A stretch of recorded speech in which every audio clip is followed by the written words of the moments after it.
On.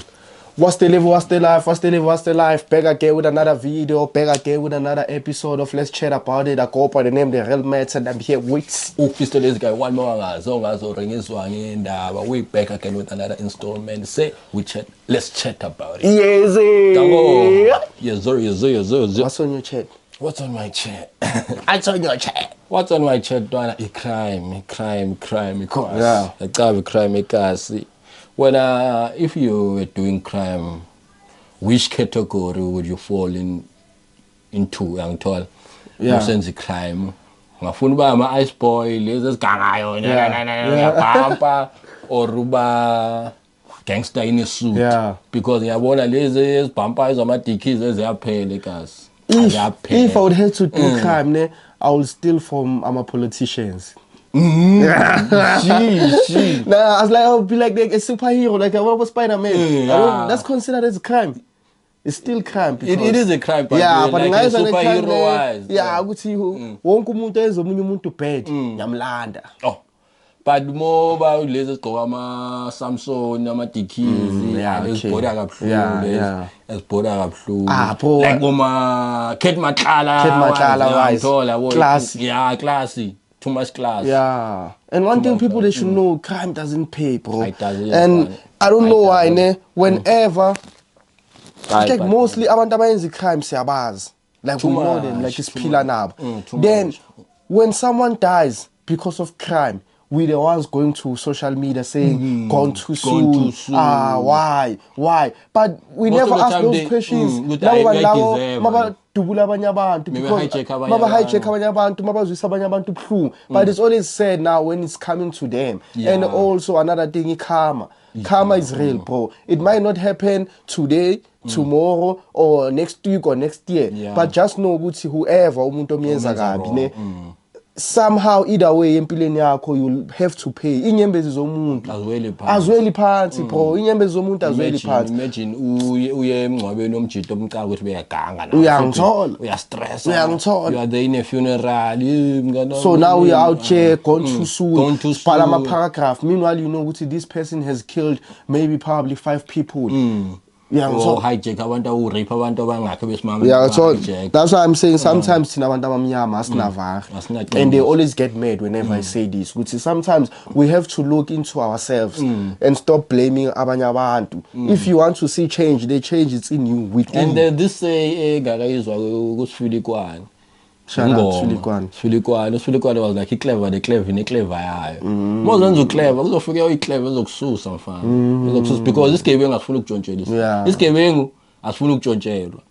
Okay, And uzothi isigebengu untshontshelwe ezinye igebengu yeah. lese no hijack intombazana lese uhijack icherry i-out yakhe nayo ishaya crime lese lezi amasuta amamafia. Do you think they will just relax? Nah, they won't relax. Bazokufuna bazokuthola and mekuthola bazokucisha. Ngawo bhamuza ikhanda. Khithi ubuchopho. Damn. Ayi So crime crime. doesn't pay. That's all we are saying. At the end of the day, uzobanjwa whether it's 10 years, 15 years. Uzoshona. And thina si youth intwana is bad, really sad. Mozoshona ntwana ungaka-reach ne-30.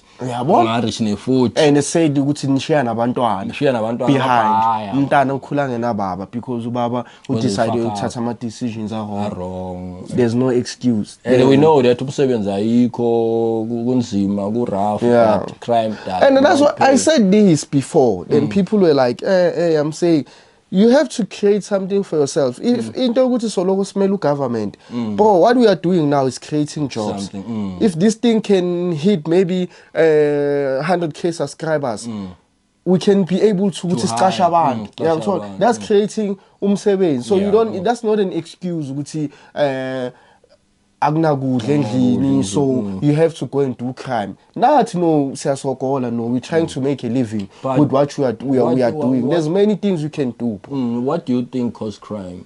I-background situation or peer pressure? Ukuba lazy. Nah, let's put it out there like facts. That's what I'm saying ukuthi bafethu akekho umuntu special sonke siyasogola lifeini that's why I'm making an example with us now doing this podcast. We are struggling, we're trying to make a living for ourselves. There's no excuse, right? You can do something, bro. Just that people are just want to be too cool. Ukuthi mina ngeke ngibe, I've said this, I'm repeating, khona abantu, I'm not saying bonke abantu, khona abantu athi mina ngeke ngibe security, mina ngeke ngisebenze ku retail, mina ngeke ngiwashela abantu ama dustbin, mina ngeke ngibe clean. So uyotshontshela bona labo bantu laba bayenza nomsebenzi lo uthi wena ngeke uyeze. So that's what causes crime, ukuba lazy. That's especially that's what we've been saying uvibe kala. And by the way, we're at Mchingo Records, shooter la ku Mchingo Records. Shout out to Vilane. As I was saying, if ungatshontshela umuntu uvibe was saying, if ungatshontshela umuntu imoto ye 500k, do you think uzokuyekela na? Ngeke. Definitely not. And most of the time people who have expensive cars or expensive houses bayasebenza. Sometimes you find people going to Mozambique, somewhere ukuthi imonto zabo ziqine bese uyafika utshontshela umuntu kanti umuntu isebenzile now uyafa ufaka abhlungu ngenxa yelokhu, because sometimes obviously if lento lengiyazi ukuthi ngispende imali I will try to protect it by all means. And just like you said, ukuthi abanye abantu you don't know ukuthi badila ngani. Sometimes utshontshela umuntu wrong. Msitshontshela mafia. So no, you were hijacking, or you're hijacker only to find out to hijack imoto benama drugs. You don't know. Bese it kanti nama drugs no so senjini when you uthathela imoto yalo zoyithengisa nge-15,000 kanti nama drugs, ama drugs when we politician or mafia, so funa ama mafia or ama cartels. You are in deep shit because when you tried to not think, zangu be wise enough ukuthi okay, if lento ngiyayenza kungaba nama consequences, because everything we do has consequences. There's no other way. So what's on your chat? What's on my chat? A lot of things are on my chat, but I'm trying to find one. Then I'll have to go with this one. These type of relationships or this type of marriage, but I'm an open marriage, whereby you ushadile nomuntu, but also you can do other things outside as long as there's no strings attached in. Do you think like favor by law? Like you go and do what you're doing outside, but whatever you're doing outside, don't bring it home. Do you think that's genuine? Because with my understanding is that if you really love someone, you wouldn't want to share nomunye umuntu, lo muntu loyo umthandayo. So if now there comes a time now that you both agree kule relationship which you can go do other things outside. Doesn't it mean you all are tired of each other, but you just don't want to break up with each other? I'd say cheating is a choice. I'd say sometimes people, same thing as the polygamist. Sometimes people don't want to leave a relationship because abantu bazothini what young thought. Or others, we've been together for so long. Some people feel like we build this together. So now 1, 2, 3. If we divorce, we will lose. 1, 2, 3. But most of the time, people will bring over some STI. You can go outside and say you won't catch feelings, but at the end of the day, discipline uzoza endlini ne-STI so yagula na ugulisa lo muntu lo who had an understanding ukuthi wena vele ushaya ngaphandle. Yabo, that's a disadvantage yokuba in an open relationship. And sometimes I say nale ama social media relationship influence and a good relationship, you are trying to influence us like you are in a perfect relationship. Nothing is perfect, so now you have to shoot a video to show people who did in flowers but deep down with the sometimes you can be a lady with lo sometimes ufuna ukuphila yonke into in front of the camera like a reality show uyangithola kanti I sebenza the way when we planning ngakhona. It's something like that. Open relationship is same thing as a social media relationship. Then another thing people should consider is that social media is not real. It's not people real. They don't post their downfalls. They post achievements and happy moments. I'm not saying you shouldn't be inspired by that. You should be inspired, but don't take it too hard. Don't now wish ukuthi nawe impilo yakho menjani. Just wish ukuthi I want to be there. Not to question yourself, man. Why God? Why ubani bana phila impilo so mina ngingayiphili Because, just know ukuthi akekho umuntu ozo bafika abantu abazofika abapost ukuthi ngikoloda ibank how much indoda yami iyangichitela in they all post ama happy moments nani bro.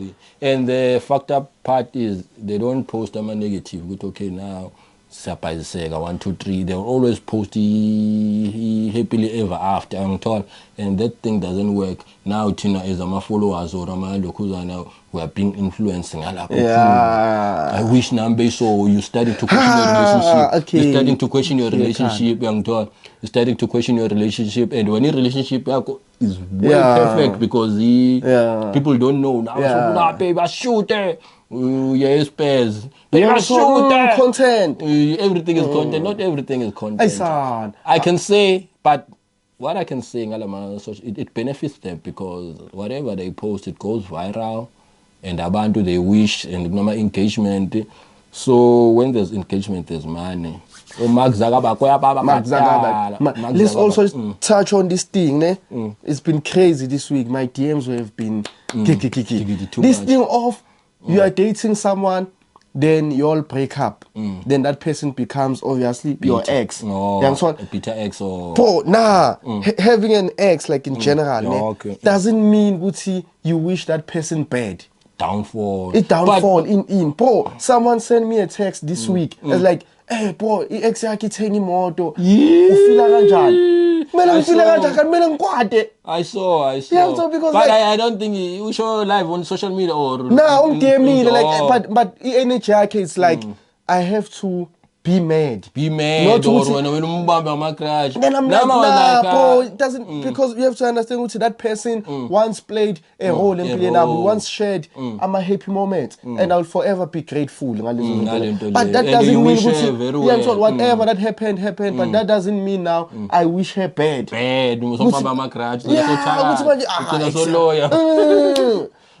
So leyo mentality leyo ukuthi if a person is your ex labo bantu labo mele baba succeed because they broke up with you, now you feel like ubani noNkulunkulu, you feel like abantu mabangahlukana nawe abayindawo lifeini. Bro, abanye abantu basazo succeed because they were determined ukuthi ba succeed before bahlangana nawe. Bro, uNkulunkulu ucava ama plans wakho usavela from the day you were born. So you can't be having control of impilo yomuntu ukuthi you see now you are no longer dating me, you should suffer, or you are no longer my friend. Umbheke uzobhayiseka khaso umngane wami. That mentality, who are you bro? Uzitsho ubani wena ubamba success yabanye abantu? But the wrong lo mjita. Ngiyangithola. Sometimes umuntu anga DM kanti kudala soyibonile into when you say your congrats maybe on the DM or and ngiyibonile vele ngathi okay dope pop ngiyangithola. Don't be a bitter ex and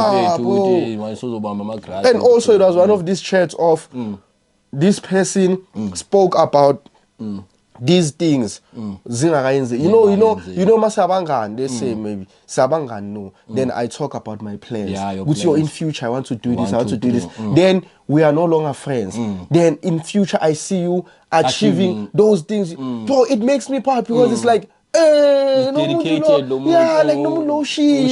So to me it's like I'm a proud moment. Okay, no mundo who achieve nezinto lezi mekathi vele uzos achieve. But whether you with me or you no longer with me, the only thing we can say is congratulations. Manje ungatofuna influence abantu ukuthi bafile bitter. Mawuphula inhliziyo yami. Mele ufule bitter. Hayi mina mentality anginayo lo mentality wonke ama ex wami anginayo lo mentality ukuthi ngabhayiseke life inayo anginayo. Then what do you think about ama-hot money wasekasi that are misleading intwana zasekasi? I say better, fuck them. Sorry to say that. But man for to bad influence. You can't be mentored by man lao. We have figa njalo shiwanda abothi uyambona umuntu uthi njalo nje kumele wena kwenzise or influence ukuthi akuthene to isibungu sotshwala because yena unayo inyuku uyohleza afforda lese uhleza athenga utshwala njalo sekuyi-Grootman njalo mfethu yemi ukuhlangana kumele ukhulume ngotshwala momdala mozazi ukuthi umdala yemi mina now I don't owe you any session ukuthi kumele sihlale beyichila get along or in because mina I have my what I can say, I have my own way yokuchila nabantu. I can chill nomuntu engibona ukuthi la at least ngibenefita ingqondo esona so but mengibona ukuthi angibhayizisa mina I choose to stay away but you'll find abantu basekhaya ayizenza ngcono le lena usisibuthi uyamthola maybe gay le why ngachill namajita kanti not like that ngeke ngichile nawo ngiyazi ukuthi uRodman but bad influence uyangithola nami ngigcina songigala mentality yakho la ukuthi na ngisakhona ukucabanga jutha abantwana juthi ingcuse ushiya nge10 years 5 years ukuthi mayiqeda abantwana abaqeda abantwana shaya yabo lezi chaparapa shaya and apha so gula ngokuthi influence amaRodman uyangithola yeah injalo I rather uzenza ngcono hayi tactic let us know what you think in the comment section ngcono uzenza ngcono ukuthi please ngibheke Rodman ukuthi losing influence because eziRodman ekasi you only have one job uku-inspire intwana zasekasi is to make sure ukuthi intwana zasekasi zenza into grand amanye amaRodman ekasi they even start ama team whereby umuntu avula i-team